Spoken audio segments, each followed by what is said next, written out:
বাজে এখন বেলা 3টে আর এখন খেতে বসলাম। তো আজকে খুব স্পেশাল লাঞ্চ, সেটা হলো মাংস ভাত। হ্যাঁ, ঠিকই শুনছো, মাংস ভাত। মাংস ভাত করে তো অনেকেই ভাইরাল হয়ে যাচ্ছে, তাই ভাবলাম একটু মাংস ভাত বলেই দিই। আর আমার খাবারটা মা বেড়ে দিয়েছে, মা নিজের খাবারটা বাড়ছে। মা, একটু মাংস ভাত বলে দাও তো। মাংস ভাত, মাংস ভাত বললেই সব ভাইরাল হয়ে যাচ্ছে। না, যত সব উল্টোপাল্টা কথা। তো আজকে খুব সিম্পল লাঞ্চ, সাদা ভাত, সাথে ভাতে ভাত আর মাংস। তো প্রথমে ভাতে ভাতটা খাই। এর মধ্যে পেঁপে রয়েছে, কুমড়ো রয়েছে, আলু রয়েছে। বাহ, গরম ভাতে এরকম তেল নুন লঙ্কা দিয়ে ভাতে ভাত দারুণ লাগে কিন্তু। আর সত্যি কথা বলতে খাওয়াও খুব ভালো।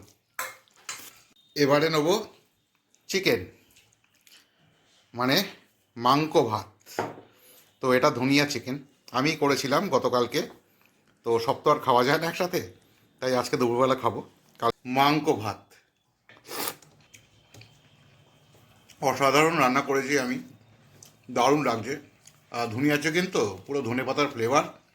আর আলু তার সাথে একটুখানি চাট করে খাই। বাহ, দারুণ। তো আজকে আমার এই সিম্পল মাংস ভাতটা কেমন লাগলো তোমাদের অবশ্যই জানিও কমেন্ট বক্সে। খেতে থাকি ততক্ষণ।